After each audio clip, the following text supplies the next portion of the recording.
Imagine a case where every clue screams for attention. Yet each one seems to lead into thin air.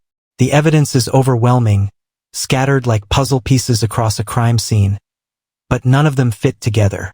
Witnesses contradict each other. Forensics tell two different stories. Motives appear, then vanish, like smoke in the wind. This isn't just a mystery. It's the kind of case that makes even seasoned investigators lose sleep. Because when the evidence points everywhere, it really points nowhere. What's hiding in plain sight?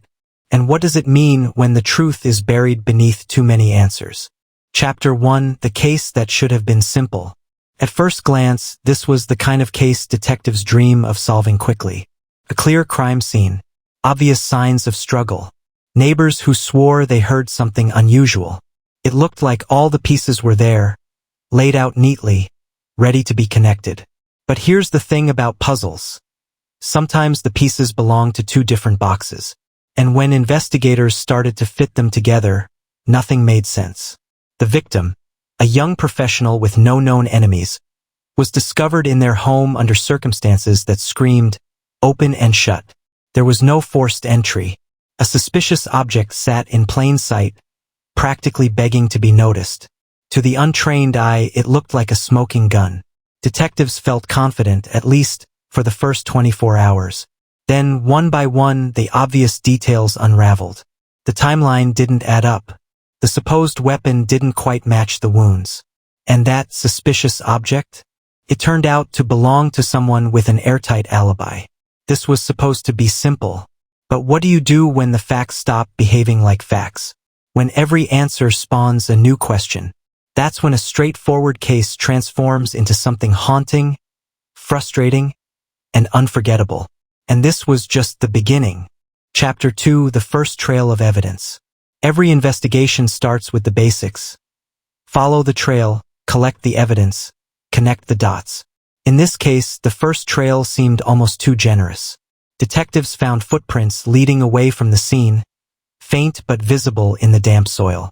They stretched down the alley, weaving toward the street like breadcrumbs left behind by someone careless or someone confident. Forensic teams swooped in, documenting everything. Fibers clung to the victim's clothing, suggesting a struggle. A partial fingerprint was smudged across a glass table, just enough to tease but not enough to confirm. On paper, it looked like momentum, the kind of evidence detectives could build a case on. But here's the twist. None of it held together. The footprints, two different shoe sizes as if two people or maybe no one at all had been there. The fibers, from a material so common it could have come from thousands of jackets. And that partial fingerprint? When tested, it didn't match anyone in the victim's circle. Still, investigators pressed forward, chasing the leads with cautious optimism. After all, every trail starts somewhere. But with each step, one question grew louder. Was this a path leading toward the truth, or a carefully laid trap designed to lead them astray? The answer wasn't clear yet. But soon, the case would take its first truly bizarre turn. Chapter 3: Witnesses Who Disagree. When facts falter, detectives often lean on people. Witnesses can bring clarity to the chaos.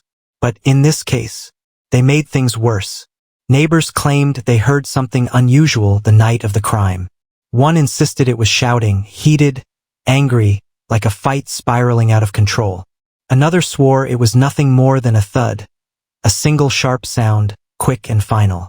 Then a third witness muddied the waters further, saying they saw someone leaving the house. Only their description didn't match anyone else's account. The contradictions piled up. Was it one person, two, or none? A violent altercation or a quiet, calculated act?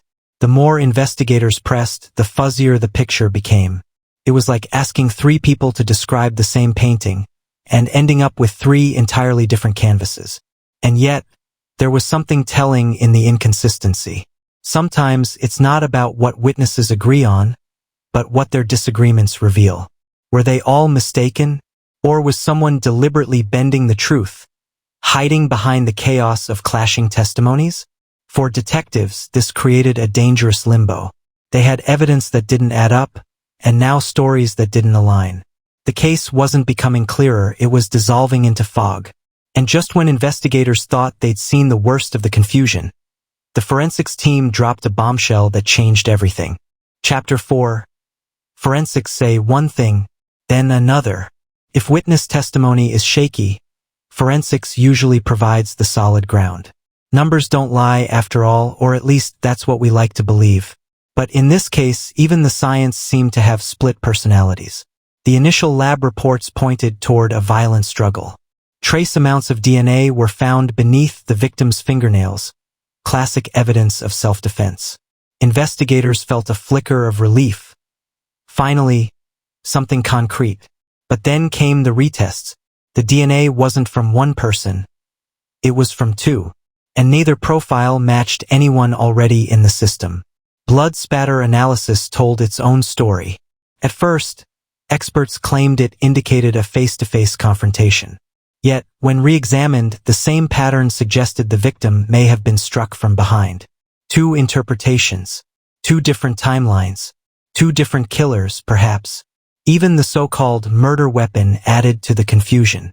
Microscopic residue hinted at its use, but the wounds were inconsistent with its shape. It was as if the weapon was both the answer and a red herring. Science is supposed to bring order to chaos, but here it created more questions than answers. Investigators were left staring at data that contradicted itself, wondering if they were looking at a botched analysis, or something far more sinister. And just as doubts grew heavier, attention shifted back to a prime suspect. One who seemed guilty until they weren't. Chapter 5. The prime suspect that slipped away. Every baffling case needs a prime suspect, and for a brief moment, investigators thought they had theirs. The individual had a connection to the victim, close enough to raise eyebrows, distant enough to spark suspicion. Their alibi was shaky, their behavior in questioning nervous. On paper, it looked like a perfect fit. Detectives leaned in hard. Surveillance footage seemed to catch the suspect's car near the scene. A neighbor claimed they'd seen someone with a strikingly similar build leaving the house. Motive? Perhaps jealousy. Perhaps money. There were just enough whispers to build momentum. But momentum doesn't equal certainty. When investigators dug deeper, cracks appeared. The surveillance footage was blurry, distorted by rain. The car? Common, nearly identical to hundreds of others in the area. The witness? Their story wavered under cross-examination. And that shaky alibi? It transformed into something much stronger when time-stamped receipts and phone records backed it up. What looked like a solid case dissolved in days.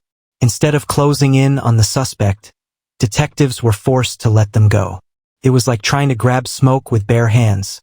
Just when you think you've got it, it slips through your fingers. And yet, the release didn't bring relief.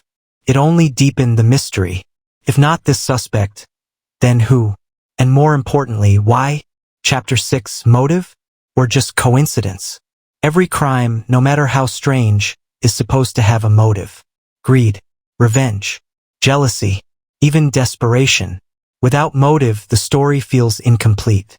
And in this case, investigators were desperate to find one. On the surface, there were possibilities.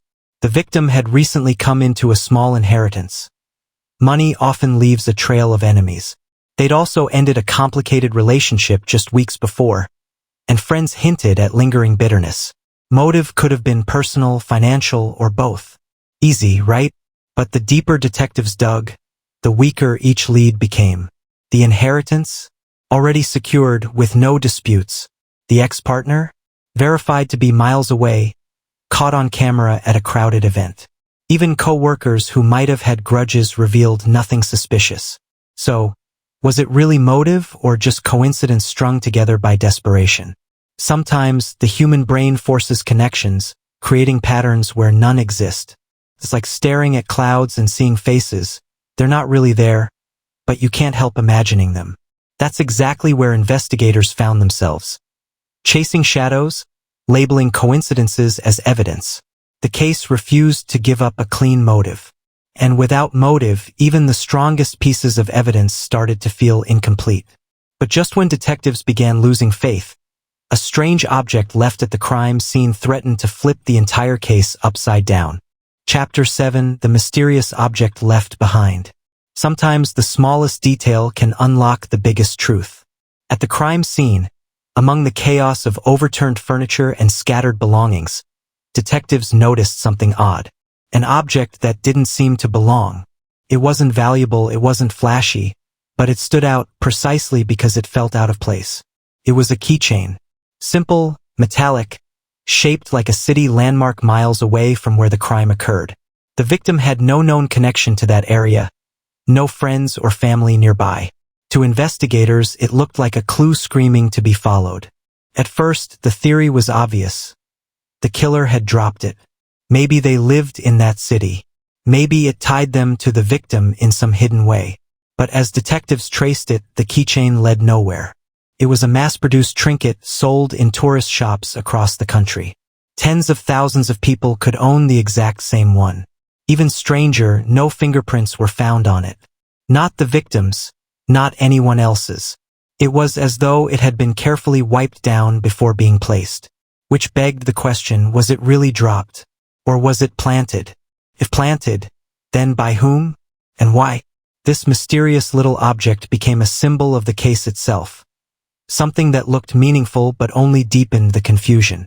And while detectives puzzled over it, time kept slipping away, and with time, pressure mounted. Chapter 8: Detectives versus the clock. In every investigation, time is the enemy.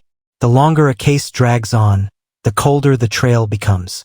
Witness memories fade. Evidence deteriorates. Leads dry up. And in this case, the clock wasn't just ticking, it was screaming.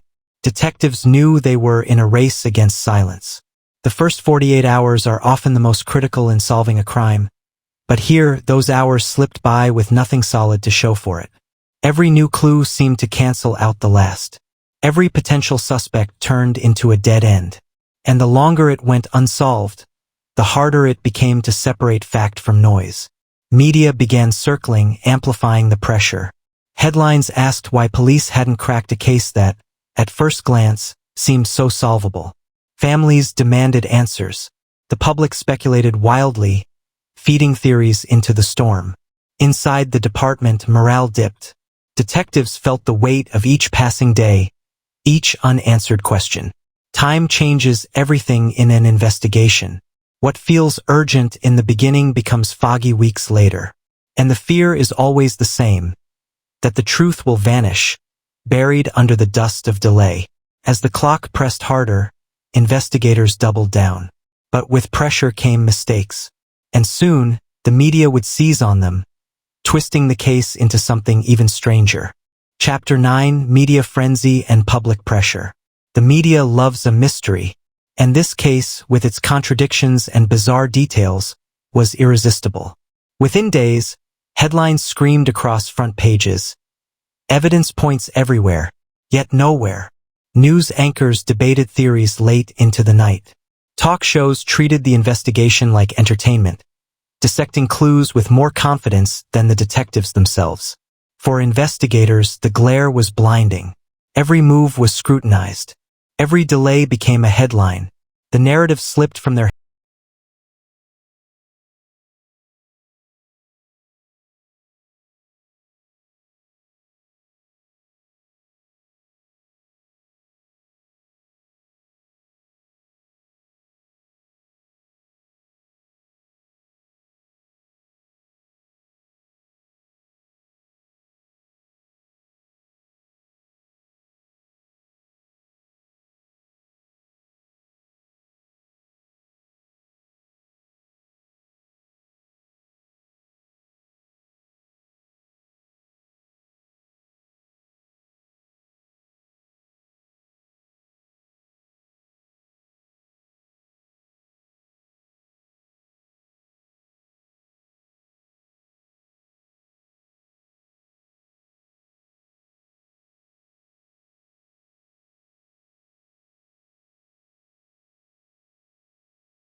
or break an investigation.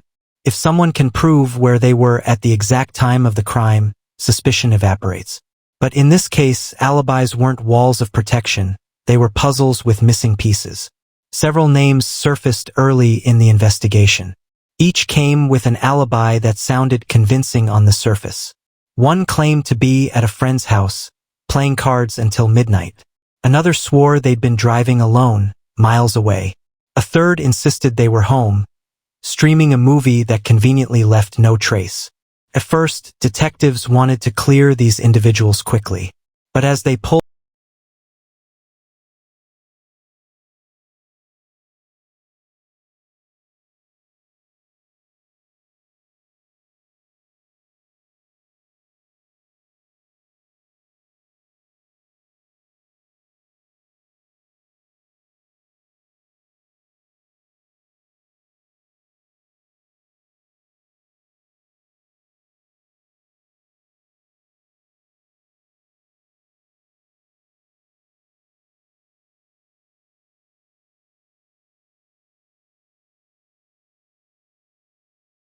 pinned down either.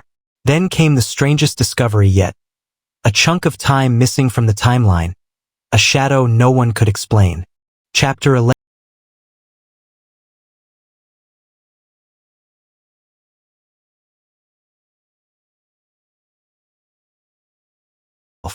But here, the timeline had a shadow, an unexplainable gap that made the case even murkier. Investigators pieced together the victim's final day with